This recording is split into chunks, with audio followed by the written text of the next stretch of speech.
Dark psychology എന്ന് പറയുന്നത് എല്ലാവർക്കും അത്ര പരിചിതമായിരിക്കില്ല. നിങ്ങളും ഞാനും നമുക്ക് ചുറ്റുമുള്ളവരുമൊക്കെ ഈ ഡാർക്ക് സൈക്കോളജിയുടെ ഇരകളായിരിക്കും. ചിലപ്പോൾ നമ്മൾ തന്നെ ഈ ഡാർക്ക് സൈക്കോളജി മറ്റുള്ളവരിൽ പ്രയോഗിക്കുന്നുമുണ്ടാവും. നിങ്ങളെ തെറ്റിദ്ധരിപ്പിച്ച് മാനിപ്പുലേറ്റ് ചെയ്ത് ചൂഷണം ചെയ്യുന്ന ഒരുപാട് പേര് നിങ്ങൾക്ക് ചുറ്റുമുണ്ടായിരിക്കും. നിങ്ങൾ അവരെ തിരിച്ചറിയുന്നു പോലും ഉണ്ടാവില്ല.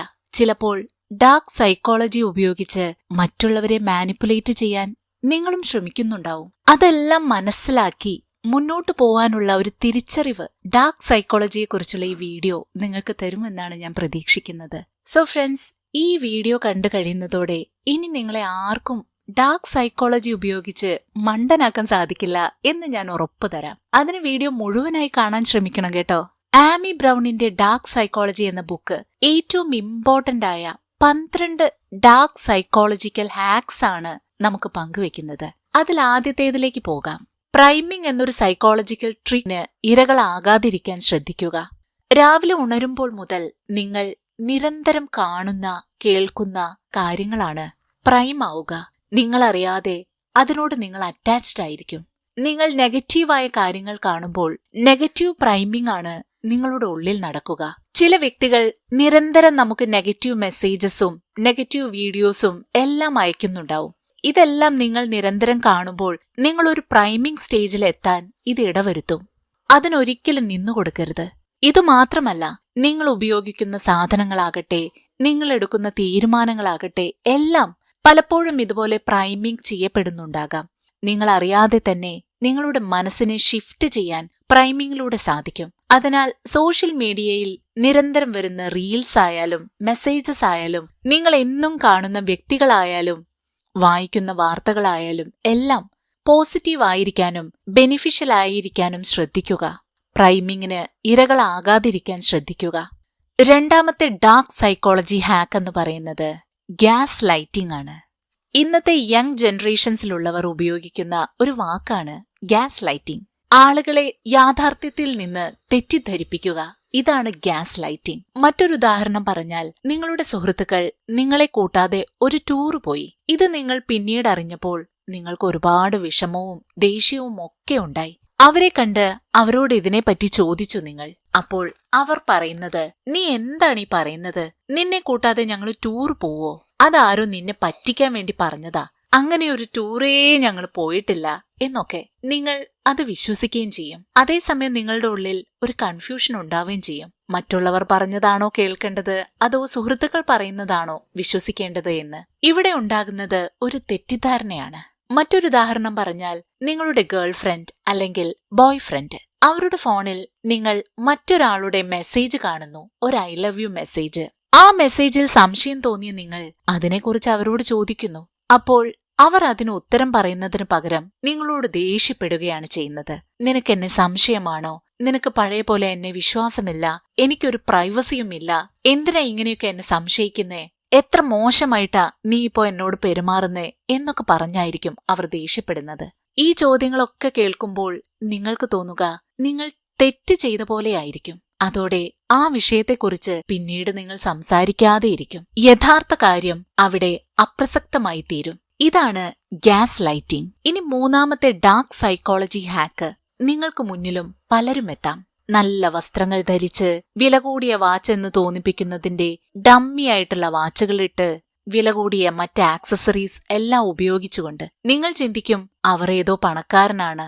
അവരുടെ വലിയ വലിയ വാക്കുകളിൽ നിങ്ങൾ വീണും പോകാം, പറ്റിക്കപ്പെടാം. ഒടുവിൽ നഷ്ടങ്ങൾ സംഭവിക്കുമ്പോഴാണ് അതിന് പിന്നിലെ ചതി നിങ്ങൾ മനസ്സിലാക്കുക. പുറംമോടിയും മധുരമുള്ള വാക്കുകളും കേട്ട് ഒരിക്കലും നിങ്ങൾ വീണുപോകരുത്. പ്രത്യേകിച്ചും അപരിചിതരുടെ അടുത്ത്. അത് നിങ്ങൾക്ക് നഷ്ടങ്ങൾ മാത്രമായിരിക്കും നൽകുക. മറ്റുള്ളവരെ മാനിപ്പുലേറ്റ് ചെയ്ത് നല്ല വസ്ത്രങ്ങളും റെന്റിനെടുത്ത വലിയ വലിയ കാറുകളും ഒക്കെ കാണിച്ച് അവർ നിങ്ങളെ പറ്റിക്കും, നിങ്ങളെ മണ്ടന്മാരാക്കും. അത്തരത്തിൽ പറ്റിക്കപ്പെടാതിരിക്കാൻ ഇത്തരക്കാരെ അകറ്റി നിർത്താൻ പഠിക്കുക. നാലാമത്തെ ഹാക്ക് എന്ന് പറയുന്നത് ഗോ സ്ലൈറ്റ്ലി റോങ് ആണ്. നിങ്ങൾക്ക് ഒരു കാര്യത്തെക്കുറിച്ച് അറിയണമെന്ന് നിങ്ങൾ ആഗ്രഹിക്കുന്നുണ്ട്. പക്ഷേ അത് നിങ്ങൾക്ക് നേരിട്ട് ചോദിക്കാനാവില്ല. ചോദിച്ചാൽ തന്നെ അവർ പറയില്ല. അപ്പോൾ നിങ്ങൾ എന്ത് ചെയ്യും? അതിനുള്ളൊരു വഴിയാണ് ഗോ സ്ലൈറ്റ്ലി റോങ്. ഇതേ സൈക്കോളജിയാണ് സോഷ്യൽ മീഡിയയിൽ നെഗറ്റീവ് കമന്റ്സും മറ്റും ഇടുന്നവർ ഉപയോഗിക്കുന്നത്. അവർ സ്ലൈറ്റ്ലി റോങ് മെത്തേഡിലൂടെ കൂടുതൽ കാര്യങ്ങൾ അറിയാനുള്ള ശ്രമങ്ങൾ നടത്തുന്നു. ഒരു പ്രകോപനമാണ് ഇവിടെ ഉണ്ടാക്കുന്നത്. നല്ലത് പറയുന്നതിനു പകരം, ഡയറക്റ്റായി കാര്യങ്ങൾ ചോദിക്കുന്നതിനു പകരം ഈ മെത്തേഡിലൂടെ അവർ വിവരങ്ങൾ ശേഖരിക്കാൻ ശ്രമിക്കുന്നു. ഇത്തരത്തിൽ നിങ്ങളോട് ഇടപെടുന്നവരുണ്ടോ?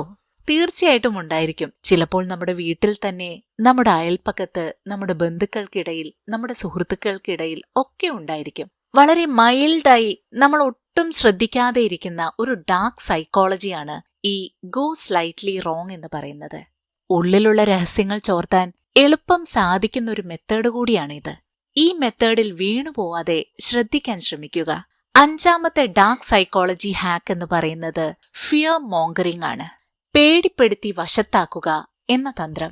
ഇന്ന് എല്ലാ കാര്യങ്ങളെക്കുറിച്ചുമുള്ള അറിവുകൾ നമ്മുടെ വിരൽത്തുമ്പിലുണ്ട്. എന്നിട്ടും നമ്മൾ ഫിയർ മോങ്കറിങ്ങിന് അടിമകളും ഇരകളുമാണ് എന്നതാണ് സത്യം. നമ്മുടെ ഉള്ളിലെ പേടിയെ മറ്റുള്ളവർ ചൂഷണം ചെയ്തുകൊണ്ടേയിരിക്കുന്നു. ആദ്യം അവർ പേടിപ്പിക്കുന്നു, പിന്നീട് അത് ചൂഷണം ചെയ്യുന്നു. ഈ ഡാർക്ക് സൈക്കോളജി തത്വം നിങ്ങൾ മനസ്സിലാക്കി അതിന് ഇരകളാവാതെ സ്വയം സൂക്ഷിക്കുക. ആറാമത്തെ dark psychology hack love bombing ആണ്. ചില വ്യക്തികളുണ്ട്, അവർക്ക് ഒരുപാട് സ്നേഹമായിരിക്കും, മനസ്സ് നിറയെ സ്നേഹം. സ്നേഹിക്കുന്ന ആൾക്ക് നിറയെ ഗിഫ്റ്റ്സ്, സർപ്രൈസസ്, അഫെക്ഷൻസ് എല്ലാം നൽകും. അതെല്ലാം ഒരു ബോംബ് പോലെയാണ് അവർ വർഷിക്കുക. ആ ലവ് ബോംബിങ്ങിൽ പാർട്ട്ണർ വീണും പോവും. അങ്ങനെ ഈ ലവ് ബോംബിങ്ങിൽ വീണ് പ്രേമം തലയ്ക്ക് പിടിക്കും. അതോടുകൂടി ഈ ലവ് ബോംബിംഗ് നടത്തുന്ന ആൾക്ക് ഇൻട്രസ്റ്റ് നഷ്ടപ്പെടും. മാത്രമല്ല, ഈ പാർട്ട്ണറിനെ അവർ മിസ്യൂസ് ചെയ്യാൻ തുടങ്ങും. ഇങ്ങനെ ചെയ്യുമ്പോൾ എന്ത് സംഭവിക്കും? താൻ യൂട്ടിലൈസ് ചെയ്യപ്പെടുകയാണ് എന്ന് സ്നേഹത്തിൽ വീണുപോയ ആൾ തിരിച്ചറിയുമ്പോൾ ഇവർ നേരെ ടെക്നിക്ക് മാറ്റും. ഇവർ പിന്നെ കരച്ചിലായി, ബഹളമായി, നീ പഴയ പോലെ എന്നെ സ്നേഹിക്കുന്നില്ല, നീ എന്നെ മനസ്സിലാക്കുന്നില്ല എന്നൊക്കെ പറഞ്ഞ് ഇവരെ ഈ ബന്ധത്തിൽ തന്നെ പിടിച്ചു നിർത്താൻ ശ്രമിക്കും. ഇത് ഒരു ഡാർക്ക് സൈക്കോളജി ടെക്നിക്കാണ്. നിങ്ങളുടെ അടുത്ത് ഇതുപോലെ ഗിഫ്റ്റ്സും സർപ്രൈസസും അഫെക്ഷനും ഒക്കെയായി ആരെങ്കിലും വരുന്നുണ്ടെങ്കിൽ പ്രത്യേകം സൂക്ഷിക്കുക. അത് ലവ് ബോംബിംഗ് ആണ് എന്ന് മനസ്സിലാക്കുക. ഏഴാമത്തെ ഹാക്ക് ഫോഴ്സ്ഡ് ടീമിംഗ് ആണ്. ഫോഴ്സ്ഡ് ടീമിംഗ് പ്രധാനമായും നടക്കുന്നത് മാർക്കറ്റിംഗ് ലെവലിലാണ്. മാർക്കറ്റിംഗ് കമ്പനികളൊക്കെ കണ്ടിട്ടില്ലേ? അവിടെ എപ്പോഴും ഒരു ടീം വർക്കിനാണ് പ്രാധാന്യം നൽകുക. ഒരു ബോസ്, അദ്ദേഹത്തിന് കീഴെ ഒരു ടീം, അതിന് കീഴെ മറ്റൊരു ടീം, ഇതുപോലെയായിരിക്കും. എന്നാൽ ഈ ബോസ് അവരുടെ അടുത്ത് പറയുക, നമ്മളെല്ലാം ഒരു കുടുംബമാണ്, നമ്മളെല്ലാവരും ഒരു ടീമാണ് എന്നായിരിക്കും. ഈ ടീം ഒന്നിച്ച് പ്രവർത്തിക്കുമ്പോൾ നമ്മുടെ കുടുംബം വലുതാവുന്നു, നമുക്കെല്ലാവർക്കും ഒരുപോലെ നേട്ടമുണ്ടാവുന്നു. നമ്മുടെ കുടുംബം വലുതാവാൻ, നമുക്കെല്ലാവർക്കും ജീവിതത്തിൽ നേട്ടമുണ്ടാവാൻ നമ്മൾ ടീമായി പ്രവർത്തിക്കണം, ടീം വർക്ക് വേണം എന്നൊക്കെയായിരിക്കും അവർ മോട്ടിവേറ്റ് ചെയ്യുക. ഈ വാക്കുകളിൽ വീണുപോകുന്ന ഉദ്യോഗസ്ഥർ അവർ ടീമായി വർക്ക് ചെയ്തുകൊണ്ടേയിരിക്കും. പലപ്പോഴും അവർക്ക് ഇഷ്ടപ്പെടുന്ന ജോലിയായിരിക്കില്ല, ഇഷ്ടപ്പെടുന്ന കാര്യങ്ങളായിരിക്കില്ല ചെയ്യുക. എന്നാലും നമ്മുടെ നേട്ടത്തിനാണല്ലോ, നമ്മളൊരു ടീം വർക്ക് ആണല്ലോ ചെയ്യുന്നത് എന്നൊക്കെ സമാധാനിച്ചു കൊണ്ടിരിക്കും. പക്ഷേ ഈ ടീം വർക്കിലൂടെ നേട്ടങ്ങൾ ഉണ്ടാക്കുന്നത് കമ്പനിയുടെ തലപ്പത്തിരിക്കുന്ന ബോസ് മാത്രമായിരിക്കും. ഇവിടെയാണ് ഫോഴ്സ്ഡ് ടീമിംഗ് എന്ന ഡാർക്ക് സൈക്കോളജി വർക്ക് ആവുന്നത്. നിങ്ങൾ അറിയാതെ തന്നെ നിങ്ങളെ ഒരു ടീമിൽ ഉൾപ്പെടുത്തി നിങ്ങളെക്കൊണ്ട് നിർബന്ധിച്ച് അവർ പണിയെടുപ്പിക്കുന്നു. നിങ്ങൾ അറിയുന്നില്ല നിങ്ങൾ അവർക്ക് വേണ്ടിയാണ് ജോലി ചെയ്യുന്നതെന്ന്. നിങ്ങൾ ചിന്തിക്കുന്നത് നിങ്ങളുടെ നേട്ടത്തിന് വേണ്ടിയിട്ട് ഒരു ടീമിനൊപ്പം നിങ്ങൾ പ്രവർത്തിക്കുകയാണെന്നാണ്.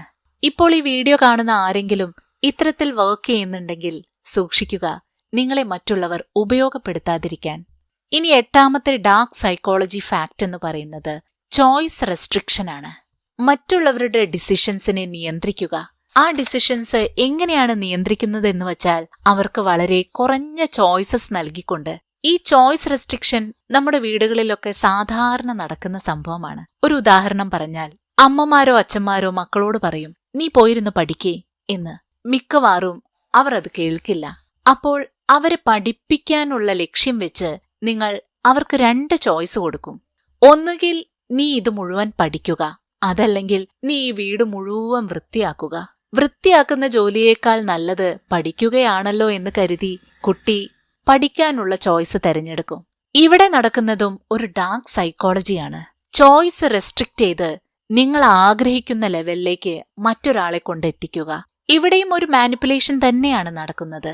പക്ഷേ നല്ല കാര്യങ്ങൾക്കായിട്ടുള്ള മാനിപ്പുലേഷൻ ആവുമ്പോൾ പലപ്പോഴും നമ്മളത് കണ്ണടച്ച് കളയും. ഞാനും നിങ്ങളും നമ്മുടെ വീട്ടിലുള്ള മറ്റാളുകളും സുഹൃത്തുക്കളും ബന്ധുക്കളും എല്ലാം ഈ ടെക്നിക്ക് മിക്കവാറും ഉപയോഗിക്കുന്നുണ്ടാവും. പക്ഷേ നെഗറ്റീവായി നിങ്ങളെ ഉപയോഗപ്പെടുത്താനായി ഇത്തരത്തിൽ ചോയ്സ് റെസ്ട്രിക്ഷൻസ് ഉപയോഗിക്കുന്നുണ്ടെങ്കിൽ നിങ്ങളത് മനസ്സിലാക്കുക. ഈ ടെക്നിക്ക് എനിക്കുമറിയാം, എന്നെ കബളിപ്പിക്കാനാവില്ല എന്ന് അവരോട് പറയുക. 9ാമത്തെ ഹാക്ക് എന്ന് പറയുന്നത് ഗിൽറ്റ് ട്രിപ്പാണ്. ഇതൊരു സൈക്കോളജിക്കൽ മെത്തേഡാണ്, ഡാർക്ക് സൈക്കോളജി. ചില സാഹചര്യങ്ങളിൽ ഒന്നും വർക്ക് ആവുന്നില്ല എന്ന് തോന്നുമ്പോൾ ആകെ നിരാശനായി അഭിനയിച്ച് മറ്റുള്ളവരുടെ മുന്നിൽ താൻ ഒരു കുറ്റക്കാരനാണെന്നോ താൻ ആകെ വിഷമത്തിലാണെന്നോ എന്നൊക്കെ അഭിനയിച്ച് കാണിച്ച് അവരുടെ സഹതാപം പറ്റി അവരുടെ ഉള്ളിൽ ഒരു കുറ്റബോധമുണ്ടാക്കുക. ഇത്തരമൊരു ടെക്നിക് നിങ്ങളുടെ അടുത്തും ആരെങ്കിലും എടുത്തിട്ടുണ്ടോ? ഒന്ന് ഓർത്തു നോക്കൂ. ഉണ്ടെങ്കിൽ ഈ വീഡിയോ അവർക്ക് കൂടി ഷെയർ ചെയ്ത് കൊടുക്കാൻ ശ്രമിക്കുക, ആ ടൈം കോഡ് കൂടി അടയാളപ്പെടുത്തിയിട്ട്. അപ്പോൾ അവർക്ക് മനസ്സിലായിക്കോളും അവർ നിങ്ങളെ ഉപയോഗപ്പെടുത്തിയത് നിങ്ങൾ തിരിച്ചറിഞ്ഞിട്ടുണ്ട് എന്ന്. 10ാമത്തെ dark psychology hack amplifying problems ആണ്. അതായത് നിസ്സാര കാര്യം ഗുരുതരമാക്കി മാറ്റുക എന്നത് തന്നെ. ഇപ്പോൾ നിങ്ങളുടെ ഗേൾ ഫ്രണ്ട് അതല്ലെങ്കിൽ ബോയ് ഫ്രണ്ട്, നിങ്ങൾ രണ്ടുപേരും കൂടി വൈകിട്ട് 5 മണിക്ക് ഒരു ഔട്ടിങ്ങിന് പോകാൻ തീരുമാനിച്ചു. ഒരാൾ നേരത്തെ തന്നെ വന്ന് പറഞ്ഞ സ്പോട്ടിൽ വെയിറ്റ് ചെയ്യാൻ തുടങ്ങി. മറ്റേ ആളാണെങ്കിൽ ബ്ലോക്കിൽപ്പെട്ട് 1/2 മണിക്കൂർ ലേറ്റായി. അതോടുകൂടി വെയിറ്റ് ചെയ്യുന്ന ആൾ ദേഷ്യപ്പെടാൻ തുടങ്ങി. എത്ര നേരമായി ഞാനിവിടെ കാത്തു നിൽക്കുന്നു, എന്റെ സമയത്തിന് വിലയില്ലേ, ഇനി ഞാൻ നിന്റെ കൂടെ ഔട്ടിങ്ങിന് വരുന്നില്ല എന്നൊക്കെ പറഞ്ഞ് ദേഷ്യപ്പെട്ട് തിരികെ പോകുന്നു.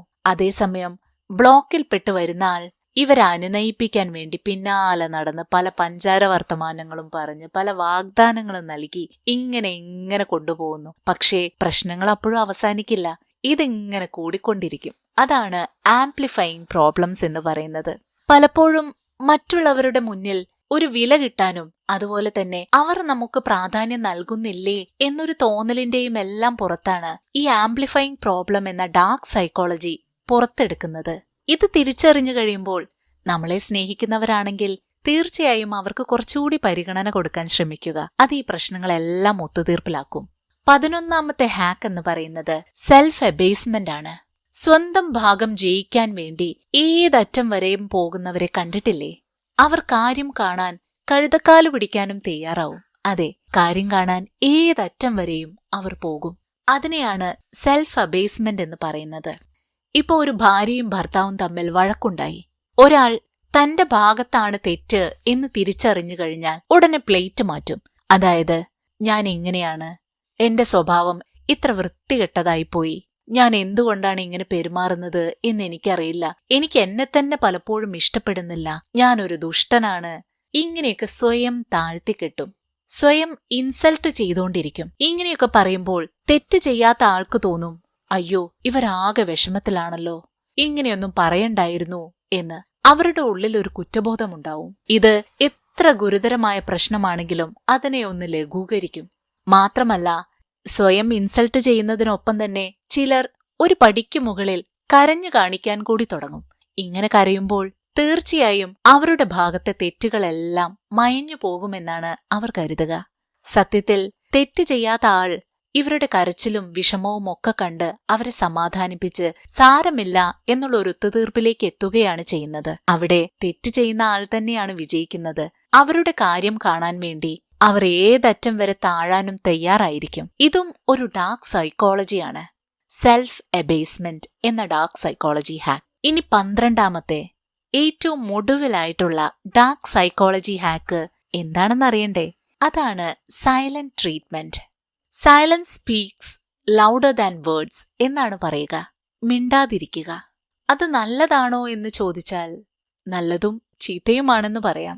ചില പ്രശ്നങ്ങൾ ഗുരുതരമാവാതിരിക്കാൻ ഈ സൈലൻസ് വളരെ നല്ലതാണ്. പക്ഷെ അതേസമയം തന്നെ ചില ആളുകൾ ഇത് മറ്റുള്ളവരെ മാനിപ്പുലേറ്റ് ചെയ്യാൻ കൂടി ഉപയോഗിക്കും.